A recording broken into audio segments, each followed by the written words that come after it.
Hey guys, welcome back to Dash Rides. I still can't ride, but I could talk about my dirt bikes and how I progressed.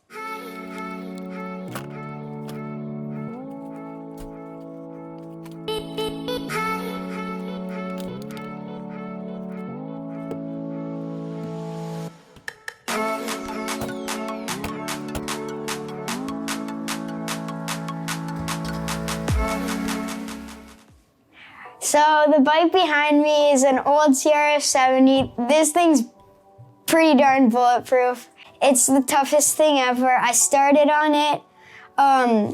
It doesn't have a clutch, but kickstart only, no push button. The newer KLX have push buttons, but I think it's better to learn with a kickstart. You just get the feel of a real dirt bike. I think it was good to start off with the CRF 70 because it's something good to learn with, and with this bike, you don't need to concentrate on using the clutch and all that stuff. You can focus on balance and throttle control on this bike. It also has lower seat height to give you confidence when you're learning how to ride. It was a great bike to learn on, but I wanted more suspension and a clutch and more power because this bike was lacking for me power. I didn't like it going like boo. I like power, like two-stroke power, that one like bah.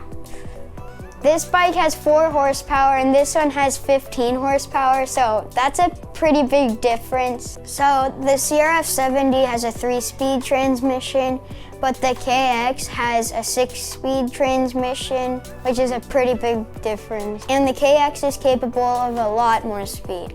When I mean a lot more speed. So moving on to the KX. It's stage 2, this is stage 1, and this is stage 2.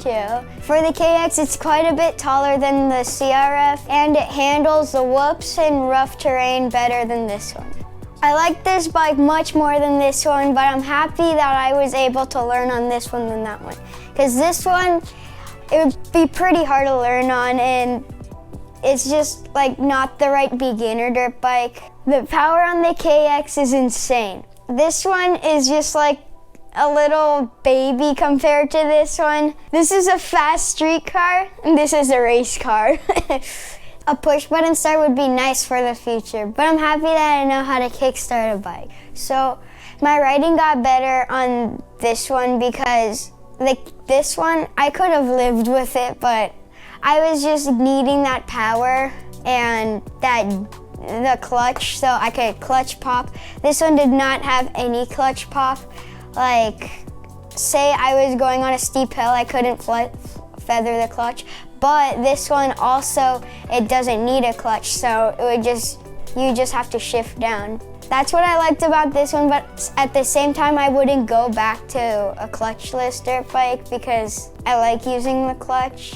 The CRF has drum brakes, this one has disc brakes, and the disc brakes, in my opinion, are so much better than the drum brakes. You can't modulate the drum brakes as well as the disc brakes. Overall, the discs just give you a much better feel. Another thing that I like about the KX, it has a real dirt bike air filter setup, like my dad's dirt bike.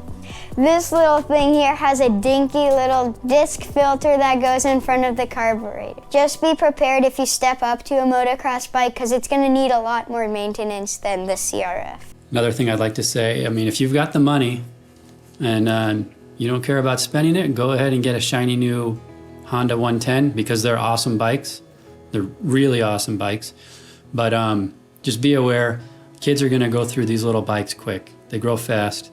And I was prepared to go through 3 bikes rather quickly. He's on his second one now, third one will be coming. I'd recommend a used bike.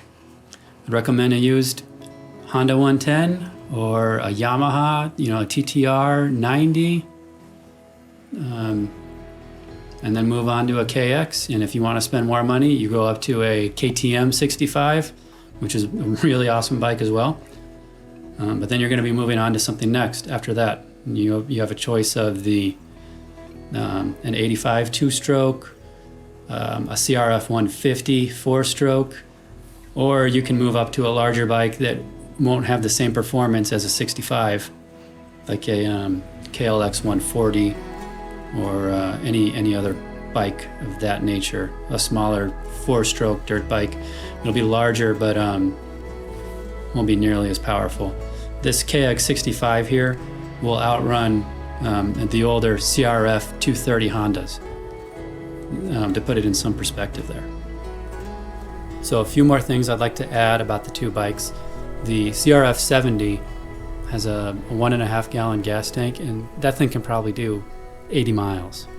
The KX65, on the other hand, has a 1 gallon gas tank and is a very thirsty bike. You're looking at about a 25-mile range on that. I think you should start on a bike like this and move up. You'll have a much better time. Thank you for watching. Please subscribe, comment down below. Dash out.